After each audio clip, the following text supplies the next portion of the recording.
హైదరాబాద్ మణికొండలో పెను ప్రమాదం తప్పింది. రాత్రి కురిసిన భారీ వర్షానికి మణికొండలోని పుప్పాలగూడలో 45 అడుగుల పొడవున్న ఓ పెద్ద గోడ కుప్పకూలింది. దీంతో 3 ఇళ్లు మట్టి దిబ్బల్లా కూరుకుపోయాయి. అయితే ఆ సమయంలో ఇళ్లలో ఎవరూ లేకపోవడంతో ప్రాణ నష్టం తప్పింది. 2008లో శివాలయానికి రక్షణగా ఈ గోడని ఆలయ కమిటీ నిర్మించింది. స్పాట్ నుంచి మరింత సమాచారం మా కరెస్పాండెంట్ శ్రీధర్ మరిన్ని డీటెయిల్స్ అందిస్తారు. శ్రీధర్,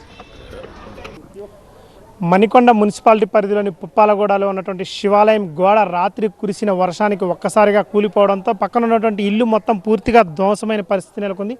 చూసుకోవచ్చు, మొత్తం కూడా దాదాపు ఈ శివాలయాన్ని ఆనుకుని 45 అడుగుల గోడ ఉన్నది. మొత్తం చూసుకోవచ్చు ఎంత హైట్ ఉందో. మొత్తం ఆ హైట్ గోడ మొత్తం కూడా 45 గోడ రాత్రి 8 గంటల సమయంలో రాత్రి కురిసిన వర్షానికి మొత్తం కూడా కూలిపోయింది. ఈ పక్కన ఇల్లు చూసుకోవచ్చు, మొత్తం కూడా ఈ ఇల్లు పూర్తిగా ధ్వంసమైన పరిస్థితి నెలకొంది. మనం ఇప్పుడు నిలబడ్డది మొత్తం కూడా ఈ ఇల్లు అంటే ఈ మనం నిలబడ్డ ప్లేస్ ఖచ్చితంగా బెడ్రూమ్ అంటే ఇక్కడ ఈ బెడ్రూమ్ మీద నిలబడ్డాం. మొత్తం కూడా ఈ ఇల్లు ఈ రేకుల షెడ్ అనుకొని ఇక్కడ వరకు కూడా మొత్తం ఇంకా 3 రూమ్లు ఉన్నాయి, 3 గదులు. అంటే దాదాపు ఇక్కడ అందరూ కూడా కిరాయికి ఉండే వాళ్ళు ఉంటున్నారు. ఈ ఇల్లుతో పాటు పక్కన ఉన్నటువంటి ఈ ఇల్లు మొత్తం ఇటు ఎల్ షేప్లో ఉంటుంది. ఎల్ షేప్లో ఉన్న ఇల్లు మొత్తం కూడా పూర్తిగా ధ్వంసమైన పరిస్థితి నెలకొంది.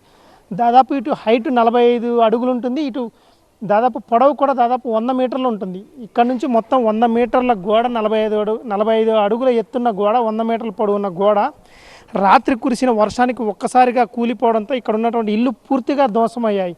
ఆ సమయంలో ఎవరూ లేకపోవడంతో ప్రాణ నష్టం తప్పింది. కాకపోతే ఆ సమయంలో ఎవరైనా ఇంట్లో ఉంటే మాత్రం భారీగా ప్రాణ నష్టం ఉండేది. ఆ సమయంలో ఇంట్లో ఎవరూ లేకపోవడం వల్ల కొంత ఆస్తి నష్టం మాత్రం జరిగింది.